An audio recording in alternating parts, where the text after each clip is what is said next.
అందరికీ నమస్కారం. Welcome to వీక్షణ టీవీకు స్వాగతం.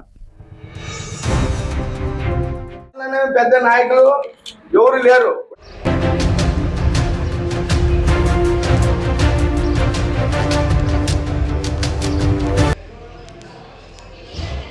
ముందుగా ఈరోజు మన బైజిగర్లో జరుగుతున్నటువంటి గ్రామ సభకు విచ్చేసిన ప్రతి ఒక్కరికి నా యొక్క నమస్కారాలు. నా పేరు రాకేష్. నేను పోయిన సంవత్సరం ఆగస్టు నుంచి ఇక్కడ సంక్షేమ సహాయకుడిగా పనిచేయడం జరుగుతుంది. ముఖ్యంగా గత సంవత్సరం నుంచి మన ప్రభుత్వం, రాష్ట్ర ప్రభుత్వం అందిస్తున్నటువంటి పథకాల్లో ముఖ్యంగా నేను రావడం జరిగినప్పటి నుంచి మొదటగా జరిగింది ఆటో డ్రైవర్లకు సేవల పథకం వచ్చింది.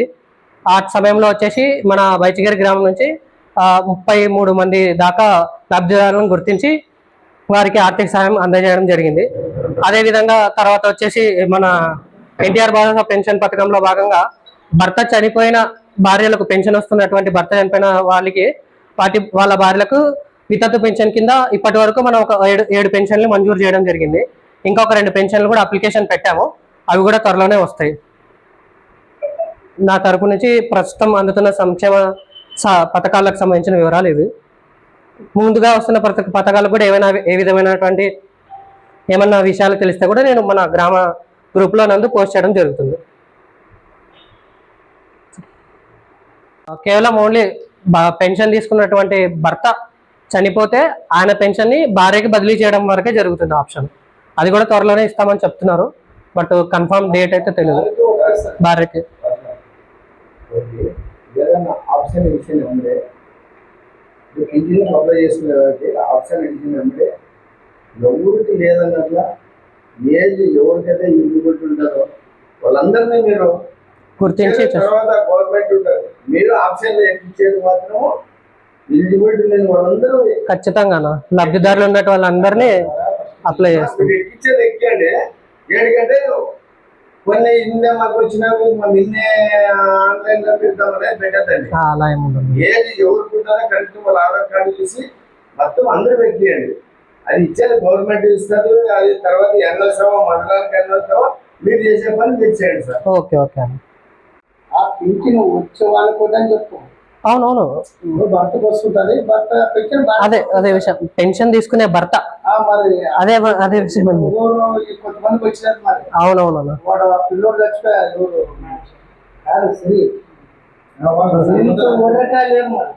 అంటే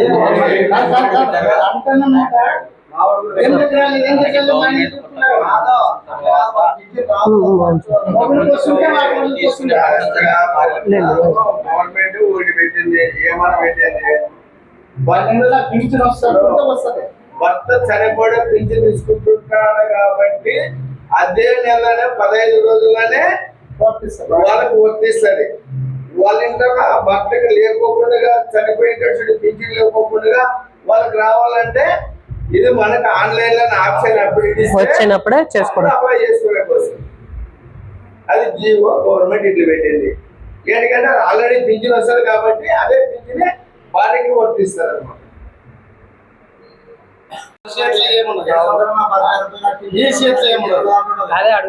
వాళ్ళకి ఏమి మన్ను తెచ్చుకొని వాళ్ళకి వచ్చి కదా మార్కెట్కి వెళ్ళదని ఊరికి తెలుదు. వాళ్ళకి అదే మన మీద పడతారు. విధమైనటువంటి డౌట్ ఉన్నా కూడా నేను ఆఫీస్లోనే అందుబాటులో ఉంటాను. ఎప్పుడైనా వచ్చి నన్ను సంప్రదించవచ్చు. సరే, ఇంటికి మొదలుపెట్టి మనకి అందరికి చెప్పినారు. రాజకీయాలు చెప్పినారు. గెలుపుకున్న మొదలు మన మహానుభావుడు పాఠశాలకి ఆడలు పూలని చేసి అన్ని చేసి గెలిచి 2 ఏళ్ళ అది ఇంతవరకైనా రోడ్డుని పట్టించుకోలేదు. ఇప్పుడు ఏమన్నా తీర్మానంలో ఏమన్నా పెడతారంటే చర్చి కాడ ఎస్సీ కాలేజ్ ద్వారా సీసీ రోడ్లు, డ్రైనేజీ కాలువలు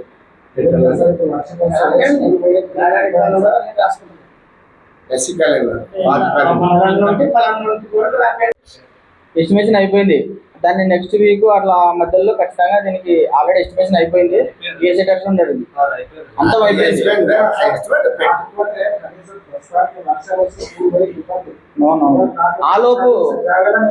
ఆలోపు అయిపోతుంది. సీసీ రోడ్ అయిపోతుంది. అది సీసీ రోడ్ అయిపోతుంది. స్కూల్ అయిపోతుంది. స్టార్ట్ చేస్తాం. ఆల్రెడీ శాంక్షన్ అయిందని చెప్పి అది నాకు ఎట్లైనా చేసి చేయండి. ఇది ఆల్రెడీ ఎస్సీ కాలంలో వాటర్ సంబంధించి చేయమని చెప్పింది. అయితే దానికి ఆర్డర్ సార్ ఎస్టిమేషన్ వేసి ఇచ్చినాడు. లాస్ట్ చివరి మూమెంట్ లో సర్పంచ్ పదవి చివరి మూమెంట్ లో దాన్ని పదవి మొదలు పెట్టలేకపోతే అప్పుడు తీర్మానం వేయడానికి అవకాశం లేకుండా పోయింది. కాబట్టి దాన్ని నెక్స్ట్ మనకి స్పెషల్ ఆఫీసర్ సార్ వాళ్ళు వచ్చినారు ఇప్పుడు. కాబట్టి ఇది నెక్స్ట్ వీక్ అట్లా నెక్స్ట్ మంత్ అట్లా స్టార్ట్ చేపించి పిల్లలకి నీళ్ళు ఇచ్చేదని ఇచ్చేస్తాం. ఎందుకంటే అక్కడ నుంచి ఆ ఏరియాకి ఆ సెంటర్కి నీళ్ళు ఇవ్వాలంటే కొంచెం కనెక్షన్ చేయడానికి లాంగ్ ఉందన్నమాట. అది మీకు తెలిసిన విషయమే. ఇంకొకటి ఏంటంటే మనకి జల్ జీవన్ మిషన్ కింద పైప్ లైన్లు వేసినారు. ఆ పైప్ లైన్లు వేసిన అతనికి సగం బిల్లు పడింది, సగం బిల్లు పడలేదు. కాబట్టి అతను పూర్తి చేస్తే మనకు ఆ సెంటర్ కూడా నీళ్ళు ఇవ్వడానికి కూడా దగ్గర వస్తుంది కనెక్షన్. కాబట్టి దాన్ని నెక్స్ట్ మంత్ అట్లా ఏమైనా స్పెషల్ ఆఫీసర్ సార్ మనకి వచ్చినారు కాబట్టి నెక్స్ట్ మంత్ అట్లా ఇచ్చేపిస్తాం. కాంపౌండ్ వాళ్ళు ఎన్ఆర్జీఎస్ కింద పెడతాం అన్నది. ఎన్ఆర్జీఎస్ కింద అది ఆల్రెడీ మనం ఎస్టిమేషన్ వేసి పంపించినాం దానికి కూడా.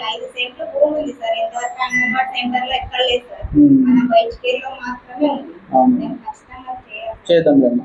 అది 5 సెంట్లు అంగన్వాడికి కాదమ్మా. అది అంగన్వాడీ సెంటర్కి 5 సెంట్లు ఉన్నది. 5 సెంట్లు కాదని మిగులుతుంది. సర్లే అమ్మా. సరే అవి ఉంటాయి కదా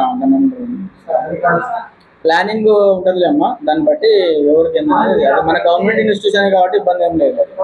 అపోలో వాళ్ళు కదా ఇప్పుడు స్కూల్ వేడుకల పైప్ లైన్ ఏడపోలేదు. మాకు మొత్తం పైపులు పెట్టడం లేదంటే ఏదైనా అవి లేకపోతే ఒక పని చేయండి సార్. ఆ పైపులు ఖాళీ వెళ్ళి పెట్టిన ఓకే. అవి గుజరీ సామాన్ కానీ అమ్మి పంచాయతీలాగా నేర్చుకోండి. మాకేంటికి ఇంటి ఇబ్బంది ఏం చూసేదానికి ఇంటి రూపాయలు అయినా తట్లేదు. అదే జల్ జీవన్ మిషన్ కింద ఇప్పించింది. చూసేదానికి ఏమవుతుంది? ఇప్పుడు మన ఇంటి ముందర కొసు గంపు వారేసుకొని దాన్ని ఏం చేస్తాం? ఇప్పుడు ఎవడు ఈడేమో కొసు గంపు ఇంటి ముందు పెట్టుకున్నాడు. ఉత్తు పైపులు తీసుకొని మేమేం ఏం చేయాలి సార్ దాన్ని? ఆ విషయాన్ని ఆర్డబ్ల్యూ చేసి చెప్పినారు. మరి సార్ కూడా ఆయనతో మాట్లాడినాడు. మిగిలిన సగం పడింది కదా మీకు గ్రాండ్, మిగతా సగం కూడా పడుతుంది, మీరు ఫిల్అప్ చేయండి, అది ఇంత క్లోజ్ చేసేసాను కూడా చెప్పినాడు. ఆయన చేస్తాను, రేపు చేస్తాను, తర్వాత చేస్తాను అని అంటున్నాడు. అది కూడా మాట్లాడి ఇమీడియట్ గా సార్. మరి ఇంకొకటి సచివాలయం వాళ్ళు కానీ మీరు పంచాయత్ సెక్రటరీలు కానీ మాకి ఈ 2 నెలలు 3 నెలలు చాలా నీళ్ళు ప్రాబ్లం ఎక్కువ ఉంటుంది. మీరు కొంచెం లైట్లు నీళ్ళు వాటర్ ప్రాబ్లము కొద్దిగా మీరు బాగా చూసుకుంటే బాగుంటాయి. ఇవన్నీ ఎందుకు చెప్తున్నామంటే ఈ గ్రామంలో సర్పంచ్ లేడు కాబట్టి వాళ్ళ పదవులు అయిపోయినాయి కాబట్టి ఆ బాధ్యత మీకు ఉంటుంది. కాబట్టి తప్పకుండా మీరు ఎటువంటి నీళ్ళు ఇబ్బంది లేకుండా లైట్లు ఏడన్నా పూర్తి నీళ్ళు ఆద్దామంటే అప్పటికప్పుడే గ్రాయలు తోలిడము తిరలాడడానికి ఇబ్బంది లేకుండా ఇట్లాంటివన్నీ మీరు కొత్త సర్పంచ్ వచ్చేంత వరకు మీ బాధ్యత ఉంటుంది. కాబట్టి మీరు సహకరించాలి సార్. తప్పకుండా చేస్తాం, ఇబ్బంది ఏమి ఉండదు. మనకు సంబంధించి గ్రామంలో నిత్యావసరాలు, డ్రైనేజీ, లైట్లు, వాటర్ సంబంధించి, శానిటేషన్ సంబంధించి ఏ ఇబ్బంది ఉంటే కూడా తొందరగా దానిపైన చర్యలు తీసుకొని ఆ సమస్యను పరిష్కరించే విధంగా మేము చర్యలు తీసుకుంటాం. ఇబ్బంది ఏం లేదు. తప్పకుండా దాన్ని ఏదైనా ఉంటే కూడా ఐడెంటిఫై చేసుకొని మా దృష్టికి వస్తే దానికి ఏదైనా ఇమీడియట్ గా చేయించేదంటే ఇమీడియట్ గా చేపిస్తాము. అది కూడా దానికి కూడా మీ సహకారం, నాయకుల సహకారం కూడా కావాలి. కాబట్టి ఇప్పుడు మంచి పనికి లీడర్షిప్ ఎప్పుడు ఉంటది. మంచి పనికి ఇంకొకటి కూడా ఇది ఉంది. ఇది కూర్చుంటే అదేమి ఎండ కాదు. ఎండ ఒక 10 గోడలు పోవు ఇక్కడ మన పంచాయతీ ముందర. అది ఒక మరి నీట్గా చేయండి. కుర్చీలు కాదు, అది ఏమన్నా సిమెంట్ వేసి దాన్ని బాగా నీట్గా పెట్టండి. ఆల్రెడీ సిమెంట్ వేసినారు కదా, పోయింది అంటున్నావా? మరి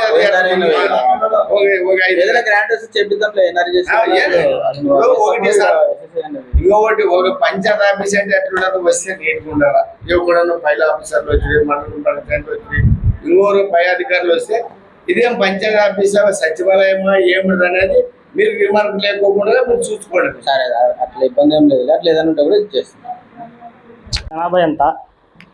మన ఊరు గ్రామ జనాభాకి ఇప్పుడు మంచినీళ్ళు వాటర్ ఉన్నాయి, మనం తాగడానికి సరిగ్గా నీళ్ళు రావడం లేదు. మన ఊరి గ్రామ జనాభా ఎంత? ఒక మనిషికి ఎన్ని లీటర్లు వాటర్ కావాలి? అట్లా మన గ్రామానికి సరిపోయే వాటర్ ఎంత మనకు వస్తున్నది అంత. అందులో వచ్చి ఈ ఈ మంచినీళ్ళు వాటరు ఎక్కడ పైప్ లైన్ పోతున్నాయి, ఏ ఏరియాకి పోతున్నాయి, ఏ ఏరియాకి పోవడం లేదు, అది కూడా డౌట్. వచ్చేసి ఓటర్లు టోటల్ ఓటర్లు వచ్చేసి 2800 ఓటర్లు. జనాభా వచ్చేసి 2011 లెక్కల జనాభా ప్రకారము 11 లెక్కల ప్రకారం దాదాపు 2800 చిల్లర ఉంది. కాబట్టి అప్పటితో ఇప్పుడు పోలిస్తే ఆనాటి జనాభాను అనుగుణంగా గ్రామంలోకి నీటి కనెక్షన్, నీటి పైప్ లైన్లు ఏర్పాటు చేయడం జరిగింది. కొత్తగా అంటే పెరిగిన జనాభాకి అనుగుణంగా పైప్ లైన్లని శాంక్షన్ చేయించింది జల్ జీవన్ మిషన్ కింద శాంక్షన్ చేయించినారు. అయితే ఆ జల్ జీవన్ మిషన్ కింద శాంక్షన్ అయినటువంటిది కొంతవరకు పైప్ వేసి గ్రాంట్ రాకపోవడం వల్ల కొంచెం క్లోజ్ చేసినాడు. రీసెంట్గా గ్రాంట్ కూడా వచ్చేసింది కాబట్టి దానికి సంబంధించి పనులు కూడా పూర్తయిపోతాయి. మీరు అడిగిన క్వశ్చన్కి ఒక వ్యక్తికి రోజుకి 55 లీటర్ల నీళ్లు మనం కనీసం ఇవ్వాలి. అయితే మన ఊరికి నెమల్కల్ స్కీమ్ అనే అక్కడ పీడబ్ల్యూ స్కీమ్ నుంచి సిబిడబ్ల్యూ స్కీమ్ నుంచి మనకి నీళ్ళు వస్తాయి. దాదాపు ఈ స్కీమ్కి 12-13 విలేజ్లు ఉన్నాయి. అంటే దాదాపు మనం ఎక్కడ దొడ్డగిరి రావుతల నుంచి నీళ్లు మనకు సప్లై రావాలా, ఎక్కడ సలకలకొండ లాస్ట్ విలేజ్.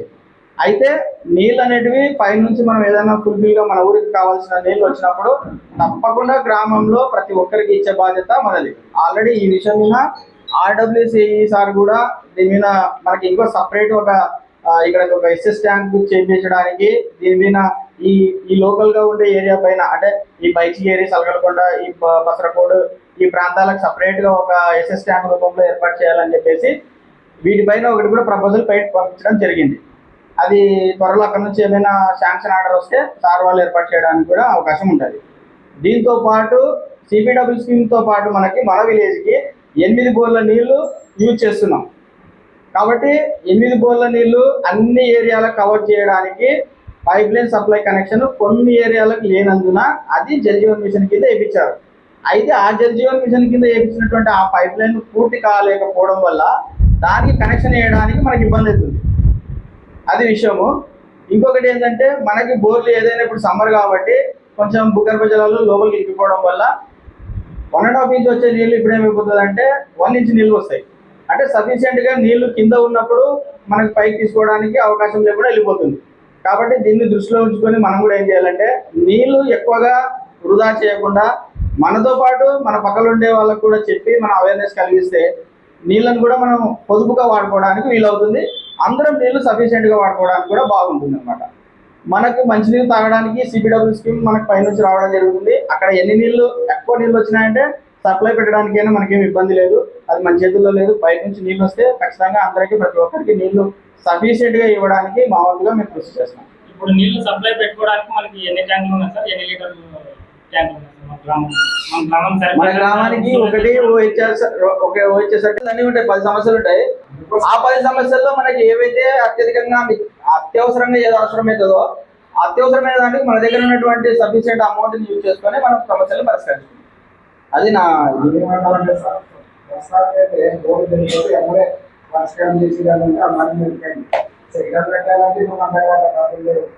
ఏర్పాటు చేస్తున్నాం. అట్లా కాదు, నేనేమంటే అట్లా కాదు, దాన్ని మనం పై అధికారుల దృష్టికి తీసుకెళ్తాం. సర్పంచ్ వరకు మనకి ఏమి డ్రైనేజ్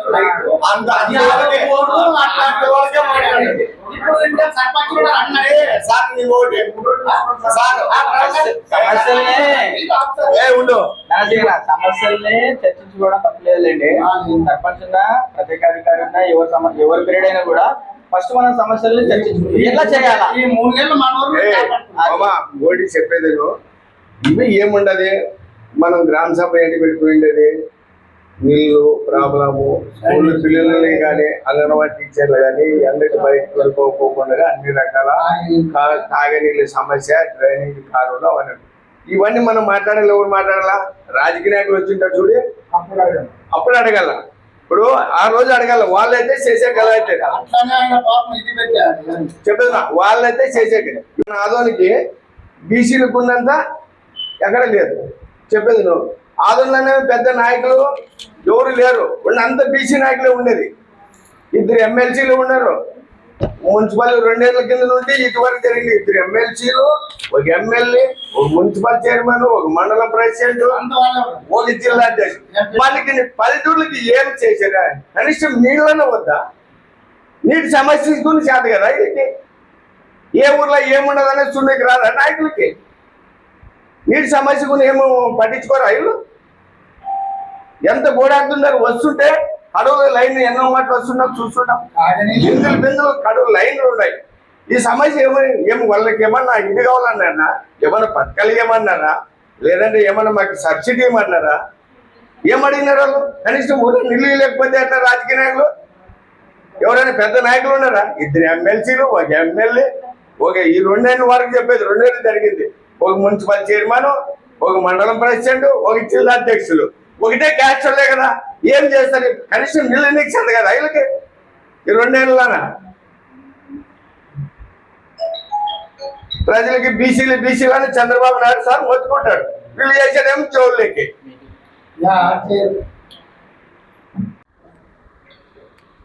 సార్ ఇప్పుడు మీరు మా ఊరికి పంచాయతీ కార్యదర్శిగా ఉన్నారు. ఒక విఆర్ఓ ఉంటారు, గవర్నమెంట్ ఆఫీసర్. మన ఊరికి ఎవరైతే ఉన్నారో మీకు ఒక 3-4 ఊర్లు ఇన్ఛార్జి ఉందని చెప్పినారు. మీరు ఏ టైంలో అందుబాటులో ఉంటారు? ఒకవేళ వేరే ఊరికి ఇన్ఛార్జ్ ఇచ్చినా మా ఊర్లో ఏ రోజు అందుబాటులో ఉంటారు? లేకుంటే ఒకవేళ ఆఫీస్కి వెళ్తే అక్కడ ఏ టైంలో మీరు అందుబాటులో ఉంటారో మా గ్రామ ప్రజలకి చెప్పాలని నేను కోరుకున్నాను. ఎందుకంటే ప్రజలకి మనకు అధికారులు 4-5 ఊర్లు ఇన్ఛార్జ్ ఉన్నాయి. మీరు ఏ టైంలో ఉంటారో తెలియదు కాబట్టి అది అడగాలని కోరుకుంటున్నాను. కానీ గవర్నమెంట్ ఉద్యోగాలకు లిమిటెడ్ అనేది ఉండదు. 24 గంటలు అందుబాటులోనే ఉంటాము. మీరు ఏంటంటే ఫోన్ చేసిన రెస్పాండ్ కావాలనేది మీ ఉద్దేశం. అన్ని ఫోన్లు ఎత్తి అందరికి ఆన్సర్ చెప్పాలనేది ఇది కాదు. ఆఫీస్ దగ్గరకు వచ్చి మీరు సమస్యలు చెప్పినామంటే మీకు కావాల్సిన సమస్యను మాకు ఇచ్చినటువంటి టైం పీరియడ్లో మేము ఖచ్చితంగా తప్పకుండా కంప్లీట్ చేస్తాము.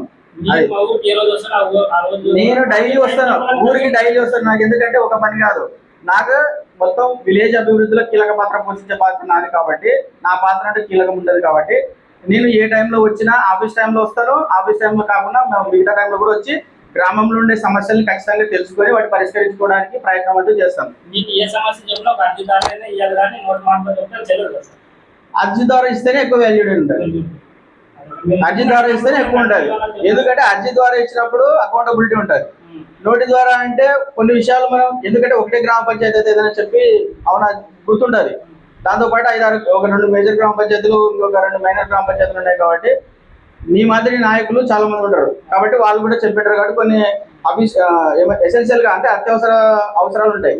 వాటిని కూడా చేసేటప్పుడు ఏమైతే కొన్ని మర్చిపోయి ఉండొచ్చు. అర్జీ ఇచ్చినామంటే సార్ మేము ఇట్లా అర్జీ ఇచ్చినాం లేదంటే ఆ అర్జీకి ఇచ్చినటువంటి టైం పీరియడ్ లోపల మేము ఖచ్చితంగా ప్రతి సమస్య పరిష్కరిస్తాం. ఎందుకంటే మా చేతుల్లో ఉండే ప్రతిదీ చేస్తాం, ఈ టైంలో చేస్తాం. ఆఫీస్లో ఉంటావా, మాకు ఒక సంతకం కావాలా అనేది నువ్వు ఎప్పుడు ఉంటావు అనేది కాదు. వాళ్ళ పని ఉంటుంది కాబట్టి పని సమస్య పరిష్కారం కావాలంటే తీరికేం లేదు. 24 గంటలు ఖచ్చితంగా అందుబాటులో ఉంటాం. గవర్నమెంట్ ఉద్యోగం వచ్చినట్టు 24 గంటలు అందుబాటులో ఉంటాం. ప్రత్యేకంగా స్పెషల్ గా అడుగుతున్నారు కాబట్టి నాకు అర్థమైంది మీ ఇంటెన్షన్ ఏందో. ఓకే ఇబ్బంది ఏం లేదు. ఒకటి నీకు ఇంకోటి ఏమున్నది ఉంటే యాడుంటారు అనేది తెలుసు, అందరికి తెలుసు. ఈ రోజు పంచాయతీ సెక్రటరీ రాలేదు. ఏ సార్ ఈ రోజు ఏమైనా ఊరికి వస్తావా లేదా?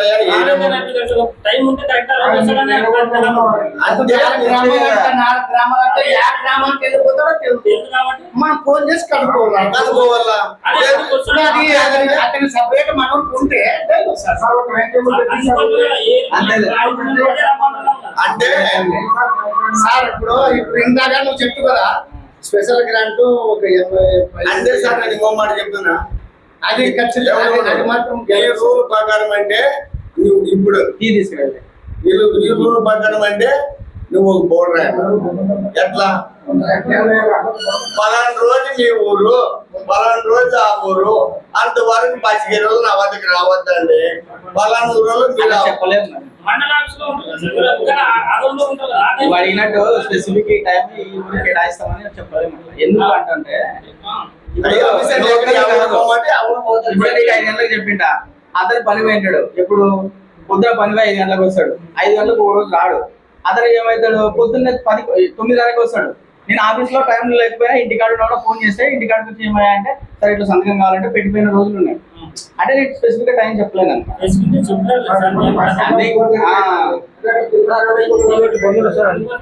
సందర్భంగా తెలియజేయడం ఏమనగా, నా పేరు లోకేశ్వర్ రెడ్డి. నేను మన గ్రామానికి అగ్రికల్చర్ వ్యవసాయ సహాయంగా పనిచేసిన ఒక 8 నెలలు. ఇప్పుడు మన ఊరికి మేడం పేరు సాయి మానసరెడ్డి, ఈమె కోయిలకుంట నుంచి వచ్చింది. ఇప్పటి నుంచి మన ఊరికి వ్యవసాయ శాఖకు సంబంధించి పనులు మొత్తం మేడమే చూస్తారు. మన ఊరికి కాబట్టి 2 ఊర్లో కలిపి ఒకరు ఉంటారనమాట. మేజర్గా మన ఊర్లోనే ఉంటారు మేడము. రైతులు ఇప్పుడు ధనసింగన్న గారు చెప్పినట్లు మనకి ఇప్పుడు రైతులకు కావాల్సింది ఫర్టిలైజర్ యూరియా. అంటే జూన్ జూలైలో విత్తనాలు వేసుకుంటారు కాబట్టి జూన్లోనే యూరియా అందుబాటులో ఉండేదంటే ప్రభుత్వం కూడా కసరత్తు చేస్తుంది. మీకు మే నెల ఆఖరి కానీ జూన్ మొదట్లో కానీ యూరియా తెప్పిస్తారు. ఇంకా మే 20 దాటినాక మే 20 లాస్ట్ నెల 10 రోజుల వరకు బుడ్డలు వచ్చేస్తాయి. అప్పుడు రైతులు కావాల్సిన రైతులు అంటే మీరు ఆధార్ కార్డు అవన్నీ ఇస్తే కూడా మీకు ఒక రైతుకి గవర్నమెంట్ ఒక ఎకరాకు 1, 2 అని గవర్నమెంట్ నిర్దేశిస్తుంది. దాని ప్రకారం రైతులకు అందజేయడం జరుగుతుంది. అట్లా మనకి రైతులకు ఇప్పుడు ప్రధానం కావాల్సింది యూరియా, బుడ్డలు, ఏమైనా కందులు సబ్సిడీ కింద కందులు వేసిన రైతులకు కందులు వస్తే కదా అవి సకాలంలో రైతులకి వచ్చిన వెంటనే తెలియజేయడం జరుగుతుంది. ఇంకా ఇంకోటి మేజర్ సమస్య అంటే పిఎం కిసాన్ అన్నమాట. 3 డబ్బులు పడడం లేదు అని చాలా మంది వస్తున్నారు. అవి కేంద్ర ప్రభుత్వం కాబట్టి ఆ ప్రాసెస్ అనేది చాలా డిఫికల్ట్గా ఉంటుంది. అవి సెంట్రల్ గవర్నమెంట్ నుంచి ప్రాసెస్ వచ్చేపాటికి టైం పడుతుంది. మీకు ఏదైనా సమస్య ఉంటే కూడా ఆధార్ నెంబర్, మేడంకి ఆధార్ నెంబరు, మీ ఫోన్ నెంబర్, మీ పేరు ఇచ్చినట్లయితే ఒక 2-3 రోజుల్లో కానీ మీకు ఫోన్ చేసి ఫలానా సమస్య ఉంది, లేకపోతే మేమే చేసి పంపిస్తామా, లేకపోతే అది ఇంకా టైం పడుతుందా అనేది చెప్తాము. ఇంకోటి ఏమంటే 2019 ఫిబ్రవరి నుంచి అంటే సెంట్రల్ గవర్నమెంట్ మన కేంద్ర ప్రభుత్వం నుంచి వస్తాయి కాబట్టి ఆ కేంద్ర ప్రభుత్వం అనేది 2019 ఫిబ్రవరి తర్వాత పాస్బుక్లు ఎవరికైతే వచ్చినాయో వాళ్ళకి స్కీమ్ ఎలిజిబుల్ కాదని చెప్పింది అనమాట. చాలా మంది బట్టి దాదాపుగా 6 సంవత్సరాలు అయింది. 6 సంవత్సరాల్లోన చాలా మంది రైతులు తల్లిదండ్రులు చనిపోవడం కానీ వాళ్ళ కొడుకుల పేరు ఎక్కడం చాలా జరిగింది. కానీ వాళ్ళకి రావడం లేదనమాట. కానీ అది చాలా మంది రైతులకు తెలియదు. కానీ ఇంకా త్వరలోనే వాళ్ళకు కూడా అంటే 6 సంవత్సరాలు చాలా మందికి రాలేదనమాట. జస్ట్ ఎంతో 100లో 5-6 మంది 10 మందికి పడిపోతున్నాయి. అనుకోకుండా అంటే మీ సేవలో అంటే మీకు పాస్బుక్ వచ్చిన వెంటనే మీ సేవలో చేసుకోండి. పిఎం కిసాన్ రిజిస్ట్రేషన్ అనేది చేసుకోండి. ఇంకా కొంతమంది తెలియదు అనమాట, డబ్బులు ఆటోమేటిక్గా పాస్బుక్ ఉంటే పడిపోతాయేమో అనుకుంటారు. ఒకవేళ మీరు పిఎం కిసాన్ చేసుకుంటే కూడా అవి మళ్ళీ ఇక్కడ మండల లెవెల్లో అప్రూవల్ చేసి మరియు జిల్లా లెవెల్లో అప్రూవల్ చేస్తే అది ఎట్లయినా రిజెక్ట్ చేస్తారు. ఇంకా కొత్త పాస్బుక్ కాబట్టి దాన్ని గవర్నమెంట్ కేంద్ర ప్రభుత్వం ఎప్పుడైతే ఆమోదించిందో వాళ్ళకి ఆటోమేటిక్గా అప్రూవల్ అయిపోతాయి అనమాట. అంతవరకు టైం పడుతుంది. 2019 ముందు చేస్తున్న వాళ్ళకు కూడా ఎవరైనా రాలేదంటే కూడా ఒకసారి మేడకి ఆధార్ నెంబర్, ఫోన్ నెంబర్ ఇస్తే కూడా మీకు 2-3 రోజుల్లో కూడా అవి మండల లెవెల్ ఆఫీసర్లో సార్ తంబు వేస్తేనే చూడడానికి వస్తాను అనమాట. మన సెల్లో చూడడానికి వచ్చినా కూడా సరైన ఇన్ఫర్మేషన్ అనేది రైతులు చెప్పలేమన్నమాట. జస్ట్ ఒక రావడం లేదని వస్తుంది, కానీ ఎందుకు రావడం లేదనేది మండల ఆఫీసర్ లాగిన్లో వస్తుంది. కాబట్టి ఒక 2-3 రోజులు సమావేశం అనేది కూడా నేను మేడం ఇప్పుడు మీ ఊరికి లేకున్నా కూడా మేడం నాకు చెప్పినా కూడా నా మండల ఆఫీస్లో చూసి కానీ మీకు ఇన్ఫర్మేషన్ ఇస్తాను. ఇంకా ఏమైనా ఉంటే ఇంకా మనకి ఇప్పుడు పనిముట్లు రావాలి ఈ సంవత్సరం. ప్రతి సంవత్సరం ఏదో ఒకటి ట్రాక్టర్ పరికరాలు కానీ ఏదో ఒకటి పంపులు కానీ ఇస్తుంది గవర్నమెంట్. ఇంకా మనకి ఇంకా ఇవ్వలేదు, కానీ రేపు నెలలో కానీ ఇవ్వచ్చు. వస్తే కూడా దానికి సంబంధించిన సమాచారం అందజేస్తాం. కరెక్ట్ జూన్, జూలై, ఆగస్టు మధ్యన 3 నెలలకే రైతులకు అవసరం. గవర్నమెంట్ కూడా అప్పుడు కొంతమందికి ఇచ్చింది, కొంతమందికి మండల ఆఫీస్కి వచ్చిన వాళ్ళే కొంతమందికి ఇచ్చింది, కొంతమందికి ఇవ్వలేదు అనమాట. ఈ సంవత్సరం అట్లా ఉండదు. ఈ సంవత్సరం ప్రతి గ్రామానికి వస్తుందన్న. సార్ ఇంకో చిన్న ఇన్ఫర్మేషన్ సార్, మాకి యూరియా వస్తే కూడా యూరియా వేసుకోవడానికి రైతు భరోసా కేంద్రం అది ఇంకా కన్స్ట్రక్షన్ సగం మధ్యన అయిపోయింది. అది దాని వెనుకలో ఉన్న పాత బిల్డింగ్ కూడా మొత్తం అయిపోయింది.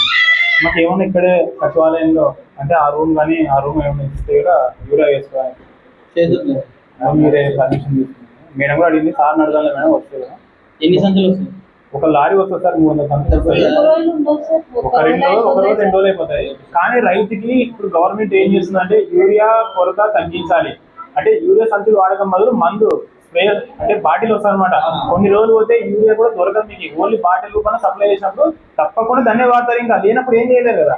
అంటే అట్లా చేయాలని అంటే మీకు తగ్గాలనే కాదు, అంటే వేస్టేజ్ కాకుండా అనమాట. ఒక రైతుకి 20 తెలిసిన వాళ్ళకి 50-100 ఇచ్చిస్తాం, తెలియని వాళ్ళకి ఒకటి కూడా దొరకదు. అట్లా కాకుండా ఒకటి యాప్లు అనమాట. యాప్లో ఆధార్ నెంబర్ ఉంటుంది. మీ ఆధార్ నెంబర్, మీ పొలాల డీటెయిల్స్ మొత్తం వచ్చేస్తే దాంట్లోన మీ ఆధార్ నెంబర్ కొట్టి పలానా రైతుకి ఇన్ని ఇయ్యాలి సంచులు అని ఉంటుంది. అంతే ఇస్తాం. ఇంకా ఎవరు వచ్చినా ఏం చేయలేదు అనమాట. ఈసారి ఒక కొత్త సిస్టమ్ పెడుతున్నారు, అది ఎట్లా ఉంటుందో తెలియదు, కానీ ఆధారం వరకు ఇన్ని లేదా పలానా పంటకి ఇన్ని అని ఉంటుంది అనమాట. దాని ప్రకారమే ఉంటుంది అనమాట. అంటే ఒక స్టెప్ బై స్టేజ్ అనమాట. ఒకేసారి అయితే 10 సంచులు ఇవ్వరనమాట. ఫస్ట్ ఈ నెల 3, రేపు నెల 3 అట్లా కొత్త సిస్టమ్ తేవాలని అంటుంది. అది ఎట్లా అనేది రైతులకు మరి ఉపయోగపడుతుందో లేదా రైతులకు ఇబ్బంది అవుతుందో తెలియదు, కానీ ఒకసారి చూస్తే తెలుస్తుంది అనమాట. ఖచ్చితంగా ఈసారి అయితే ఖచ్చితంగా వస్తాయి. ప్రతి ఊరు కంపల్సరీ ఇస్తుంది గవర్నమెంట్ అయితే. మీరు ఎప్పుడన్నా వచ్చారు ఇప్పుడు పిల్లలకి ఏమన్నా అకస్మాత్ ఏదైనా జరగరాంది జరిగితే అక్కడ మాకు ఇబ్బంది అవుతుంది అనేది మాకు ఏమైనా ప్రాబ్లమ్. బండలు అయిపోయారు సార్ లోపల. తర్వాత చుట్టూ కాంపౌండ్ అవుట్ సైడ్ అంతా మొత్తం మట్టే ఉంది సార్, పాడుబడ్డ మట్టి. అక్కడ కింద అంతా పందికొక్కలు ఎలకలు తోవడం మొదలు పెట్టినాయి. అవి ఇన్సైడ్ లోపలికి వస్తే పాములు ఇలాంటి, అది దాదాపు ఒక 2 years అయింది సార్. ఈ మధ్య ఎక్కువ అయింది సార్. కాకపోతే ఇంతకు ముందు కూడా చెప్పినాం సార్. తెచ్చినాం సార్. నేను జాయిన్ అయినప్పటి నుంచి అయితే టైల్స్ అయితే అవి లోపలికే దిగబడిపోయినాయి సార్. ఏమంటే మా చిన్న పిల్లలు ఉన్నారు కాబట్టి సార్ అది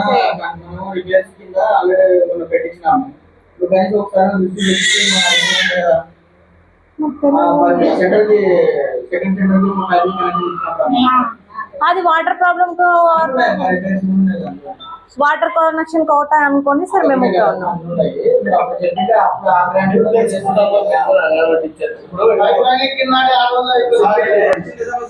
లేకపోతే చాలా ఇబ్బంది, అట్లాంటివి మీరు కొంచెం జాగ్రత్తగా